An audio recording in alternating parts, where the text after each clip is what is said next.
let's make a drink. Let's make a drink. That's right. So, classic old fashioned. This is actually one of those cocktails that I feel it gets. I don't want to say it's like always beaten up way too much, but there's so many ways to make this cocktail.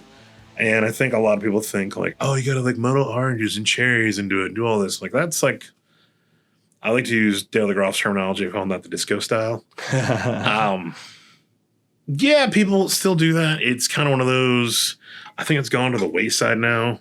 People actually want a cleaner drink, and actually the old fashioned should be a relatively like clean, easy drink. So in this case, we're gonna do some Michner's bourbon. And any particular reason why that bourbon versus? It was a whole bottle on my shelf. Okay, fair enough. Open, brand new. It was a brand new bottle. I was like, you know what? I haven't cracked that open, and I was preparing all the booze last night for this. I was like, wonderful. What to bring? That's awesome. And I had some cast drink stuff. I'm like, I don't think we want to do that. That'd be too much early in the morning. And then this wonderful looking bottle.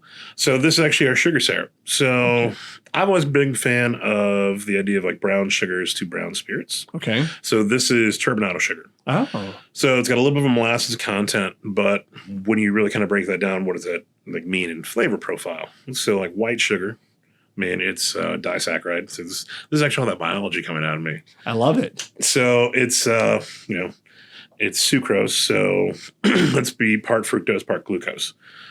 In this case, when it comes to a higher molasses content in this sugar, it's got a higher fructose content.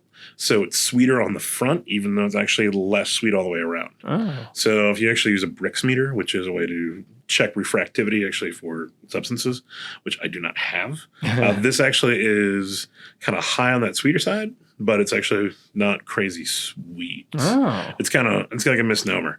So we don't use a full ounce of this, and using that idea of like say 2 to 1. So I'll use 3/4 an ounce. So make 2 now, and then we'll do Wes's little special afterwards. We're gonna do. And then our bitters. So I was looking for Ango today, couldn't find it, but we have Regan's will actually substitute with more of that. Like I said, your bitter is going to be like your salt and pepper, your cocktail. So we want this to kind of push forward. Normally I like doing 2 dashes of orange bitters and 2 dashes of like an aromatic. We're just going to use orange today.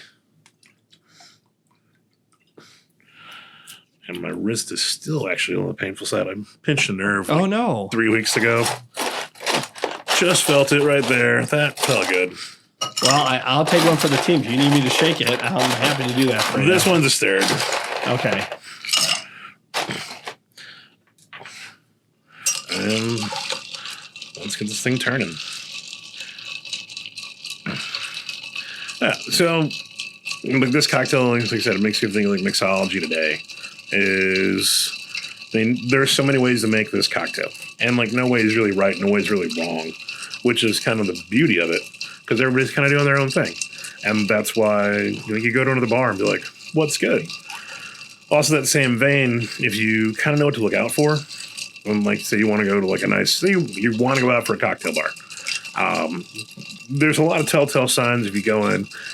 Like I don't want to say like if your bartender is like wearing a tie and a vest and looks pretentious, but usually your bartender is wearing a tie and a vest and looks pretentious, you're probably gonna be at a cocktail bar. That doesn't mean it's actually a good cocktail bar. It just means you're at what they call a cocktail bar. I see. I mean, I like wearing this. Yeah. I mean, just a t-shirt and a pair of like t-shirt and just shorts. Yeah. And that is perfectly fine to make a good drink because it's not actually what I look like. It's what I know how to do. And in that same vein, like you can go to a cocktail bar and order a cocktail and they will not know what the hell is going on. So I know a lot of bartenders, they like to call it the daiquiri test. Yeah. And so the daiquiri test is literally just that. You go into a bar and you order a daiquiri. And if your bartender says the blender's broken, 1, don't order any sort of cocktail because they don't know what the hell's going on. Or if they like ask you like, what kind of rum would you like? Then maybe you gotta be somewhere it's gonna be not so bad. It's just one of those.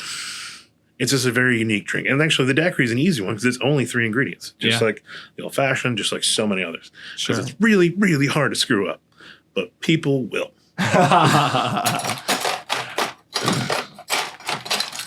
Well, for those at home, the presentation here, you hear him. He's actually breaking up fresh ice that he just broke out that's still frozen, and he's about to serve both of myself. Ooh, this looks beautiful. This looks absolutely beautiful. So, cheers to Cheers. Oh, yeah. you. Ooh. No, just a little bit extra orange bitters compensates for the extra Ooh, that Ango. is heavenly. Yeah. Heavenly.